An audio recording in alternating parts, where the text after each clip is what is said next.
सुखायनमध्ये पुन्हा एकदा स्वागत आहे. आज आपण एक खूप प्रॅक्टिकल विषय घेऊन आलो.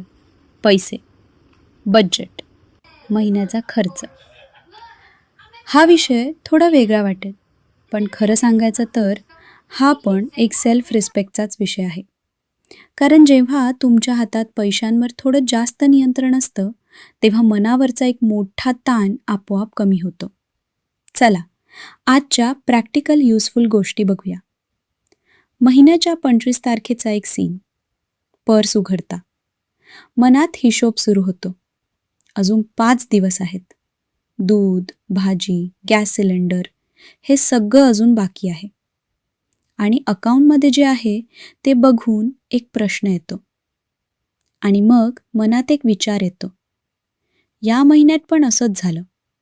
पैसे कुठे गेले कळलंच नाही. ओळखीचं वाटतंय का हे? सगळ्यात गंमतीची गोष्ट काय आहे माहिती आहे? घर चालवणाऱ्या प्रत्येक स्त्रीकडे एक अदृश्य स्किल असते, जी कुठल्याही मॅनेजमेंट कोर्समध्ये शिकवली जात नाही. ती स्किल म्हणजे कमी पैशात जास्तीत जास्त चांगलं घर चालवणं. पण ही स्किल आणखी सोपी, आणखी ताणविरहित कशी करायची हे आज आपण बघणार आहोत. 3 भागांमध्ये: ग्रोसरी शॉपिंग, छोट्या सेव्हिंग्स हॅबिट्स आणि ऑनलाईन शॉपिंगचे ट्रॅप्स. चला सुरुवात करूया. Part 1. Smart grocery shopping. Grocery हा आपल्या महिन्याच्या बजेटमधला सगळ्यात मोठा आणि सगळ्यात जास्त कंट्रोल करता येणारा भाग आहे. 4 सोप्या गोष्टी. 1. यादी बनवा आणि त्याच यादीला चिकटून राहा. हे ऐकायला खूप बेसिक वाटेल, पण खरं सांगू, मार्टमध्ये गेल्यावर आपण प्लॅन केलेल्या वस्तूंपेक्षा जास्त वस्तू घेऊन येतो. कारण अरे हे पण घरात संपलंय वाटतं, किंवा हे बघ चांगलं दिसतंय.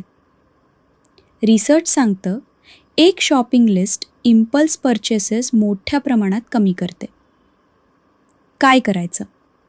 आठवड्याचा मेन्यू आधी ठरवा. सोमवारी हे, मंगळवारी हे. मग त्या मेन्यूनुसार काय लागेल याची यादी करा आणि मार्टमध्ये फक्त त्या यादीतल्या गोष्टी घ्या. ही एक सवय महिन्याला हजारो रुपये वाचवू शकते. 2. 60-30-10चा साधा नियम. ग्रोसरी बजेट कसा डिवाइड करायचा यासाठी एक सोपा फॉर्म्युला आहे. 60% भाज्या, फळं, धान्य, तांदूळ, गहू, डाळी. 30% प्रोटीन, दूध, अंडी, पनीर, चिकन/मासे. 10% प्रोसेस्ड/पॅकेज्ड आयटम्स, स्नॅक्स, रेडीमेड.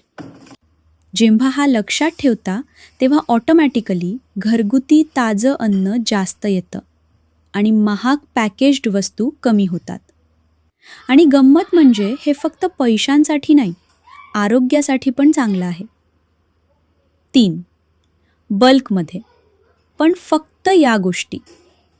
काही गोष्टी बल्कमध्ये घेतल्या तर 10 ते 12% पर्यंत स्वस्त मिळतात. कुठल्या गोष्टी? तांदूळ, डाळी, साबण, धान्य, ज्या गोष्टी लवकर खराब होत नाहीत.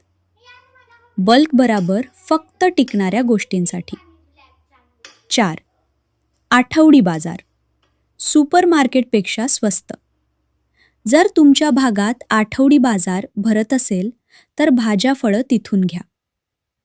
रिसर्च सांगतं, आठवडी बाजारातल्या भाज्या फळं सुपरमार्केटपेक्षा 10 ते 12% सस्त्या असतात आणि बऱ्याचदा जास्त ताज्या पण असतात, कारण शेतकरी थेट विकतात. पार्ट 2. छोट्या सेव्हिंग्स हॅबिट्स ज्या महिन्याला किती फरक करतात हे बघून तुम्हाला आश्चर्य वाटेल. 1. Daily expense tracking. फक्त 2 मिनिटे. रोज रात्री त्या दिवशी काय खर्च झाला एका छोट्या डायरीत किंवा फोनमध्ये लिहा. रिसर्च सांगतं, जेव्हा लोक रोजचा खर्च लिहायला लागतात तेव्हा त्यांना असे खर्च दिसतात ज्यांचा त्यांना अंदाजच नव्हता.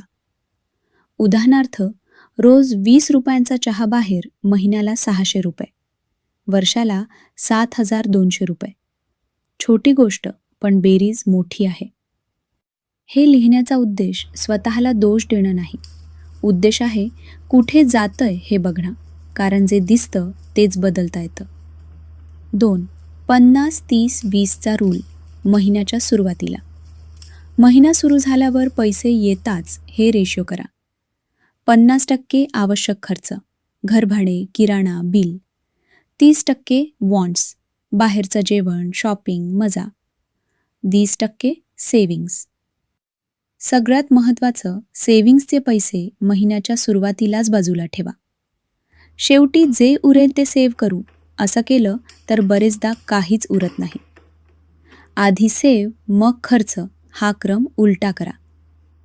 3. एक नो स्पेंड डे, आठवड्यातून एक. आठवड्यातून एक दिवस ठरवा, आज काहीही विकत घेणार नाही. अगदी छोट्या गोष्टी पण नाही. हे केल्याने तुम्हाला कळतं किती गोष्टी आपण गरज म्हणून नाही, सवय म्हणून घेतो. आणि एक दिवस सोपा वाटायला लागला तर आठवड्यातून 2 दिवस करा. 4. बिल्स आणि सबस्क्रिप्शन्स दर 3 महिन्यांनी चेक करा. फोन रिचार्ज, OTT सबस्क्रिप्शन्स, ॲप्सच्या सबस्क्रिप्शन्स. बरेचदा आपण एखादी सर्व्हिस घेतो आणि वापरणं बंद होतं, पण पैसे कापत राहतात. दर 3 महिन्यांनी एकदा सगळे सबस्क्रिप्शन्स बघा. जे वापरत नाही ते बंद करा. छोटी गोष्ट वाटते, पण वर्षाला 1000-2000 सहज वाचतात. 3रा आणि शेवटचा भाग, ऑनलाईन शॉपिंग. आजकाल सगळं एका क्लिकवर मिळतं आणि म्हणूनच हे सगळ्यात जास्त पैसे वाया घालवणारं माध्यम पण झालंय.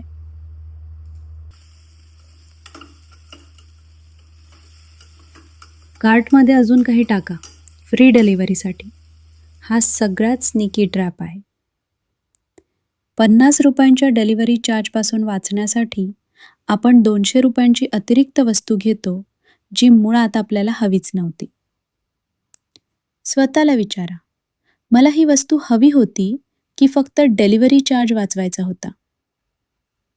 कधीकधी 50 रुपयांचा डिलिव्हरी चार्ज देणं 200 रुपयांची नको असलेली वस्तू घेण्यापेक्षा स्वस्त असतं.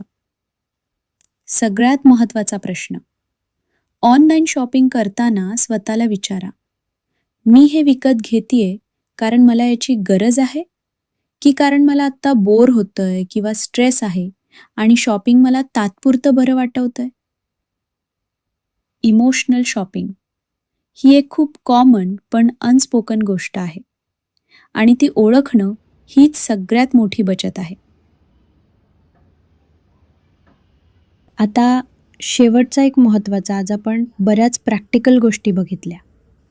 Grocery list, 60-30-10 rule, expense tracking, 24 तास नियम आणि इमोशनल शॉपिंग. पण या सगळ्यांच्या मागे एक गोष्ट आहे जी सगळ्यात महत्त्वाची आहे. बजेट सांभाळणं म्हणजे कंजूस होणं नाही. बजेट सांभाळणं म्हणजे तुमच्या पैशांवर तुमचं नियंत्रण असणं.